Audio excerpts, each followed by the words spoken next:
The 2025 MLB season has produced some extraordinary baseball, record-breaking individual performances, fierce divisional rivalries, and moments that remind fans exactly why they follow this sport. But on this particular night, what unfolded at the stadium was not just a baseball story.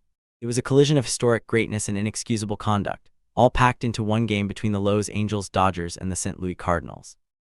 By the time the final out was recorded, two entirely different narratives had taken over the sports world, one about a player performing at a level rarely seen in the history of Major League Baseball, and another about two Cardinals players who crossed a line that cannot be uncrossed.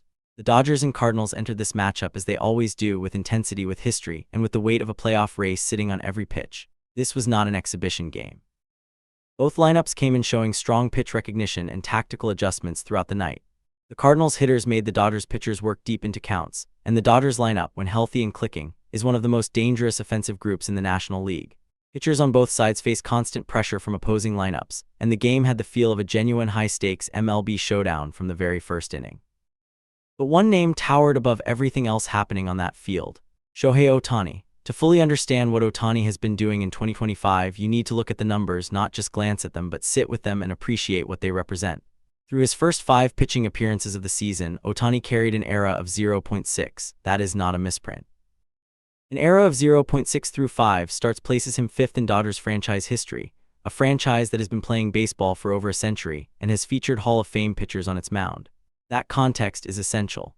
The Dodgers have had legends wear that uniform, and Ohtani's early season pitching numbers rank alongside the best of them across more than 100 years of franchise data. Against the Miami Marlins in a recent outing, Ohtani delivered 6 shutout innings, which was the performance that officially moved him into the league-wide ERA rankings.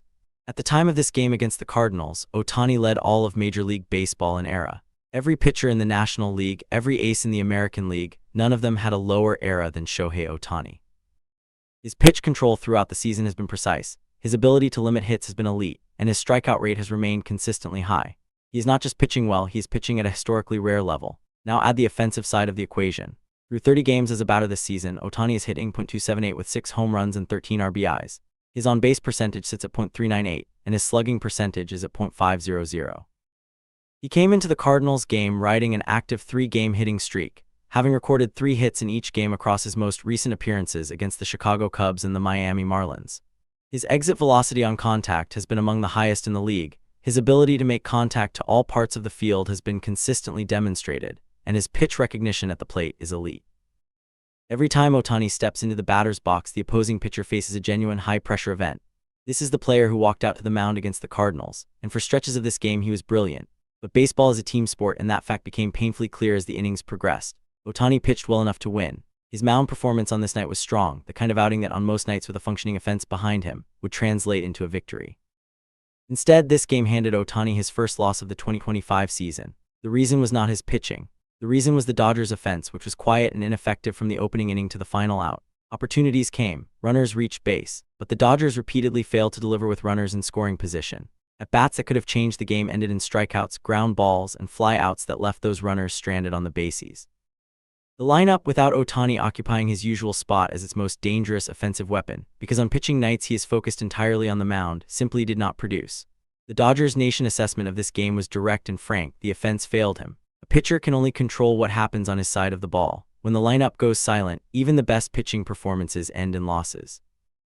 That is exactly what happened here, and it represents one of the clearest examples of how a team-wide offensive failure can erase an elite individual pitching performance. The final out was recorded. The Cardinals won, and then everything changed. What happened in the 9th inning and in the immediate aftermath of that inning did not involve a disputed call, a brushback pitch, or a stolen base gone wrong. This was not the kind of baseball-related confrontation that sometimes escalates in the heat of competition. Cardinals players Ivan Herrera and Alec Burles entered the Dodgers' dugout, which is not their dugout, not their space, and not an area they had any competitive reason to enter following the 9th inning. Once inside that dugout, they directed aggressive gestures and insulting remarks directly at Ohtani. The conduct was targeted. It was personal. And it crossed every professional standard that exists in Major League Baseball. The Dodgers did not stand by and watch. Players immediately rushed to defend Ohtani, and what followed was a full-scale brawl, shoves, arguments, and physical clashes that required the urgent intervention of umpires and both coaching staffs to bring under control. The Dodgers' dugout, which during a baseball game serves as a space for strategy, preparation, and the mental focus required to compete at the highest level, had been turned into a flashpoint of physical confrontation. The targeting of Ohtani specifically is what intensified the public outrage that followed. Ohtani is known throughout the sport as a composed and rarely provoked competitor. He does not seek conflict. He does not retaliate with words on the field. He plays the game and performs at a historic level.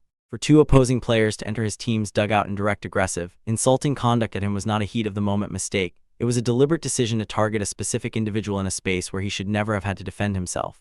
This was not competitive intensity. This was a breakdown of professional standards. The umpiring crew did not wait to act. A detailed incident report was filed immediately following the altercation, documenting what Herrera and Burles did, where they went, and who was targeted. That report went directly to Major League Baseball's league office, and MLB moved quickly. The disciplinary response came down with specificity. Ivan Herrera and Alec Burles each received a 3-game suspension. In addition to the suspensions, significant financial fines were issued to both players. The league's message was direct: violent and disrespectful behavior will not be tolerated, and players who enter opposing dugouts to personally target and confront individuals will face real consequences.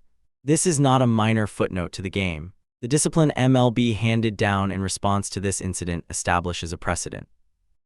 It signals to every player in the league that the professional environment of the sport will be protected, that protecting star players from targeted harassment is a priority, and that the dugout cannot become a space where opposition players walk in and direct personal abuse at whoever they choose.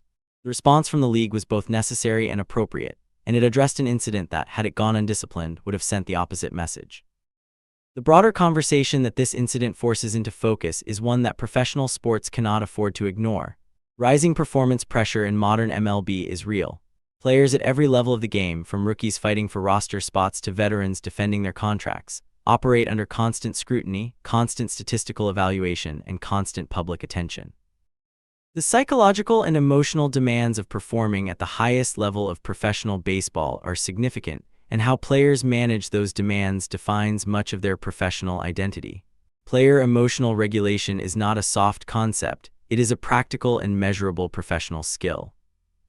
The ability to compete with intensity while maintaining composure, to channel competitive frustration without directing it at individuals through personal and targeted conduct, is something that separates professional athletes from those who cannot control their behavior when pressure peaks. The responsibility for maintaining that standard does not fall on players alone. Coaching staffs have an obligation to establish and reinforce behavioral standards within their clubhouses. League management has an obligation to enforce those standards consistently and visibly. And players have a personal and professional obligation to understand the line between fierce competition and conduct that damages the sport. The fan reaction to this night reflected exactly that duality.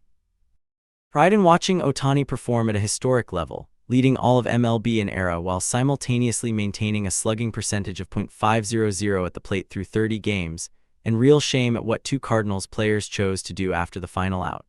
Baseball's best moments come from talent, preparation, and the kind of athletic achievement that Ohtani represents. Baseball's worst moments come from exactly the kind of conduct that Herrera and Burles displayed: personal, targeted, and entirely outside the boundaries of what professional competition should look like. Ohtani filed his report. The league acted. The suspensions and fines were handed down. In the game's dual storyline, historic individual excellence running alongside an incident that embarrassed the sport will be part of the record of 2025 MLB for as long as the season is discussed. Shohei Ohtani entered this game as the best pitcher in Major League Baseball by era, as a batter sustaining a 3-game hitting streak with an OBP of .398, and as the kind of two-way player that the sport has not seen at this level in generations. He left it with a loss that his own pitching did not cause, and as the target of conduct so far outside professional norms that it triggered immediate league discipline. The 3-game suspensions and financial fines issued to Herrera and Burles represent MLB doing what it needed to do. Whether the sport's disciplinary structure goes further to protect its most prominent players from this kind of targeted personal conduct is a conversation that will continue long after these suspensions are served. What is not debatable is what happened in that dugout, why it happened, and what it cost, both in terms of professional credibility for the players involved, and in terms of the image of a sport that, on its best nights, is showcased by the kind of performance that Shohei Ohtani delivers every single time he takes the mound or steps into the batter's box.